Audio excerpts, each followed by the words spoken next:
Well, hello, St. Thomas of Becket. I'm very glad to have this opportunity to speak with you today. I just wanted to have an opportunity to share some thoughts about what's going on right now, as well as what we as a church are doing during this time. So the first thing I just feel that I need to address, of course, is this attitude that's going around in our country right now of fear. An encouragement that the Bible shares with us over and over and over again is God's word to us: do not fear. One of my favorite Bible verses is from Isaiah 41 verse 10, and it says, "So do not fear, for I am with you. Do not be dismayed, for I am your God. I will strengthen you. I will help you. I will uphold you with my righteous right hand." This is such a powerful verse and promise to each of us, that God is with us, and that is true always. He never forsakes us, he never leaves us, he never forgets about us. We are always on his heart and always on his mind. So I encourage you to think about that and hold that as a promise to you as you go through this. There might be hard times ahead, but that doesn't mean that God is not with us walking through those times. We are not forgotten. We are always loved, and that's important for us to remember. It'll be something that gives us strength and encouragement. Along with the idea that God is always present, we should also remember that as we go through this time, it's obviously something new for all of us. But it's not new for God's church. God's church has gone through the plague, has gone through the Spanish flu, has gone through many pandemics and epidemics through its existence.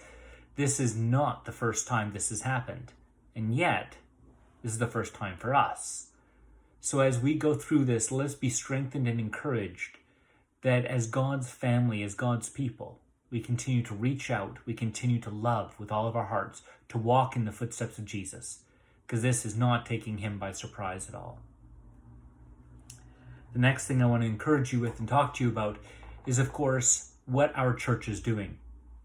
Well, as we go through this, obviously, what it means to be church, we're having to encounter in a new way. We are doing our best to be able to reach out to you and encourage you with different types of content and different types of spiritual guidance. We're, for our schedule, for what we put out online, Sunday, of course, we're doing a Sunday morning worship. On Mondays and Thursdays, Mondays, we're trying to do a Compline service.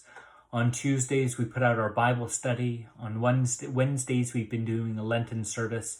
But once Lent is over, we'll start a new Easter service of some sort. On Thursdays, we will try and begin a new guided meditation in the weeks to come during that time. On Fridays, I hope to continue to be able to send out a pastoral message such as this one. And on Saturdays, to be able to put out some sort of a kids craft or kids game message type. And once again, back to Sunday. This is a way to continue to feed us spiritually. But we as a church also need to continue to be fed emotionally and intellectually as well. Well, intellectually, hopefully these messages are somewhat intellectually stimulating, but there are also things that we will begin to post as links on Facebook, as well as teachings that go more in depth than what we are able to do in a video, to be able to encourage you and inspire you that way. Also, as far as emotionally and spiritually, we are hoping, first of all, we are very thankful for our new ministry, Community Connect. And we're hoping that these people have been able to reach out to you and connect with you by phone. This will continue to happen in the weeks ahead. As our community is locked away in our homes, it doesn't necessarily mean that we have stopped loving one another, praying for each other, and supporting each other.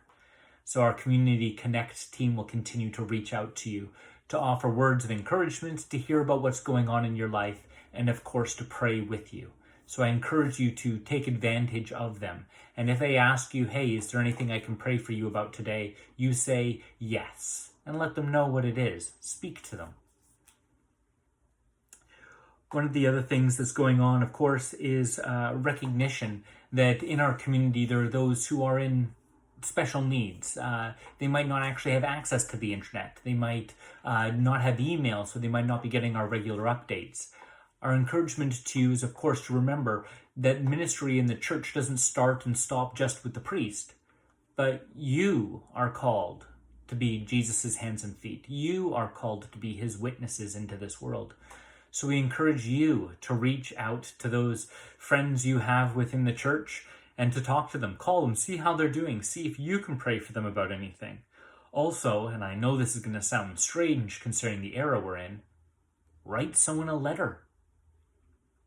Send them a hello, send them a I'm thinking of you. It's amazing the what it means in today's world to receive a handwritten letter in the mail. Now, you might not have stamps in home, so that might not be possible for you. But if you do, consider it. It's a wonderful way of encouraging each other. Next, I'd like to bring forth an idea, and that's that in this time of some people call crisis, there's always opportunity. So I encourage you to see the opportunities that are ahead of you to be able to share your faith. We have the easiest form of evangelism, easiest form of witnessing in the world right now. And that's to be able to click like, share, or subscribe on our Facebook or on our YouTube pages. Now you might say, David, what on earth does that have to do with evangelism or witnessing? Well, each time you do that, it alters the way Facebook and YouTube promote certain pages. And as people click like or subscribe more to pages, those pages or those individual posts then show up more frequently in other people's news feeds. If you share them to your own wall, then more of your friends and people will also see them. So this might be new territory to you. But by clicking like or sharing a video to your own page or clicking subscribe to our YouTube page, it actually encourages these videos to be seen by more people. It is the easiest form of witnessing you will ever come across in your life. What else is our congregation doing? Well, one of the things that we're trying to get back to is sending out our weekly bulletin. We've had a little bit of difficulty, obviously, with the reshuffling of how things are being done, but we're back onto that and sending that out with our weekly readings, as well as some updates of what's going on with the church. So as we go forward with that, just to bring to your attention a couple of the different things that are happening. One, I've been asked to make an announcement that we are attempting to do the plant sale. That'll obviously have to happen in a different way than it has in the past.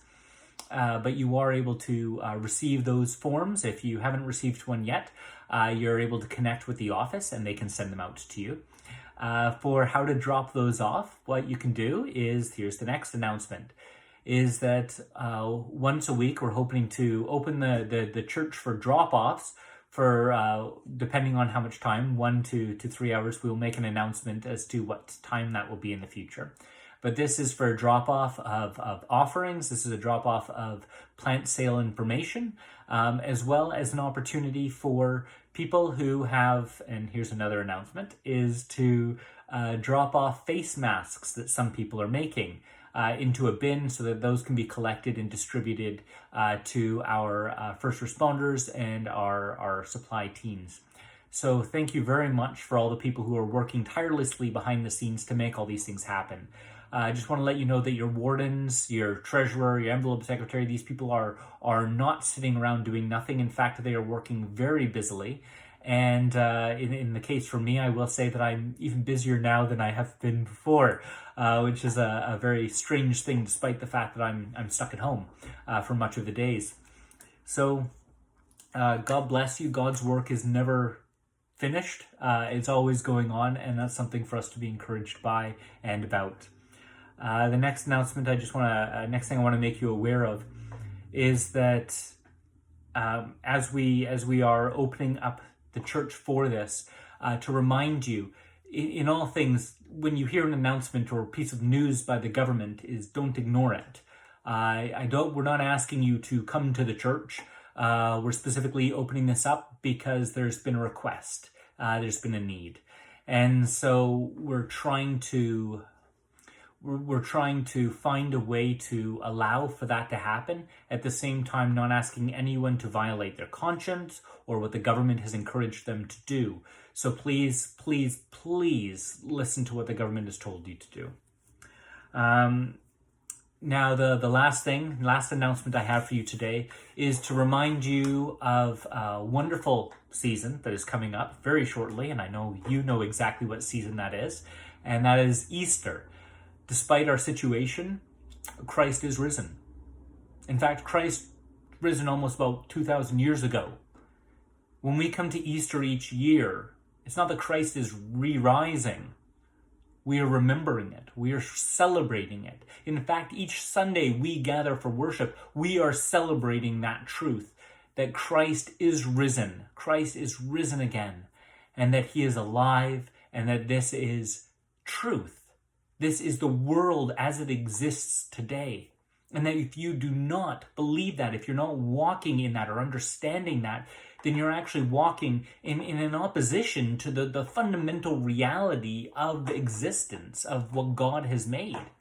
So what does this mean? Why am I sharing this? Well, obviously we're going to do an Easter message, but this coming week we're also going to be trying to do, in our own different way this year, a message still for Maundy Thursday, a message still for Good Friday.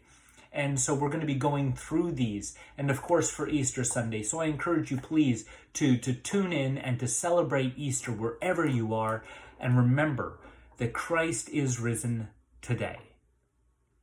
We love you. We are so thankful that you are a part of this community, and we wish you all the very best and God's blessing in this time.